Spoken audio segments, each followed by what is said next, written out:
Love surfing? All right. Well, listen, they've got their posters.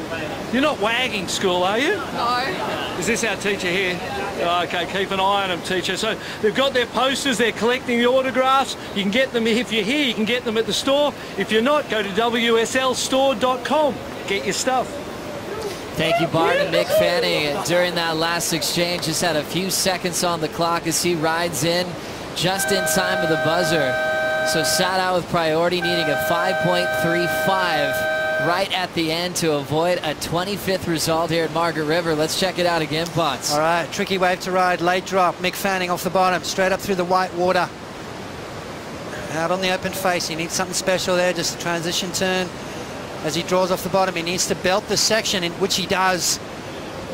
Let's have a look at the body language. Yeah, well, they normally know, don't they, when someone like Mick Fanning has kind of got an idea of what a 5.35 would feel like, and the body language is pretty much saying to us that he doesn't feel he got it.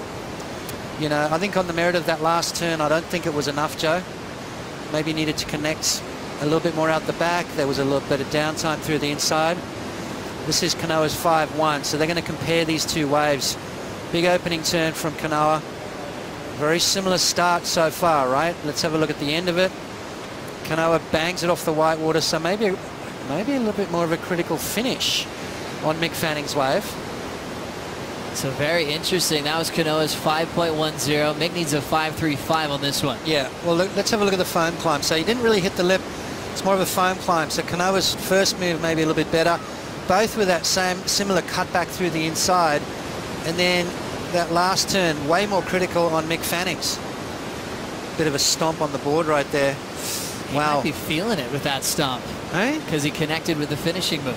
Is that a yes, I got it? I think he was a fired up stomp. I don't know, man. I don't know. I know Mick Fanning. He doesn't look too happy right there. So he had the climb, little wrap, and then the finishing move. Interesting decision here from the panel. Oh, wow. Either way you look at it, it's going to be close, Joe. There it is.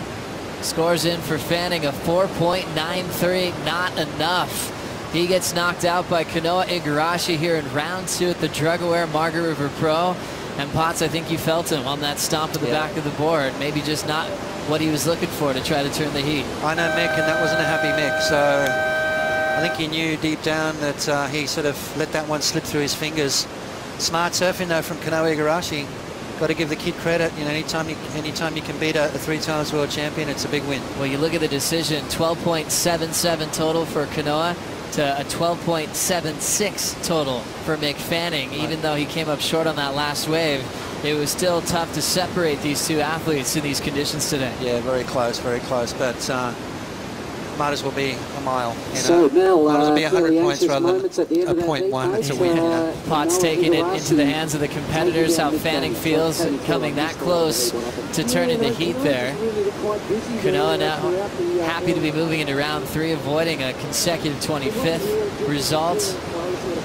And Mick's going to try to run this one off real quick as he's preparing for one of his pet events on tour coming up next down at Bells Beach. Round 2 continues with Stu Kennedy and Miguel Pupo right after this.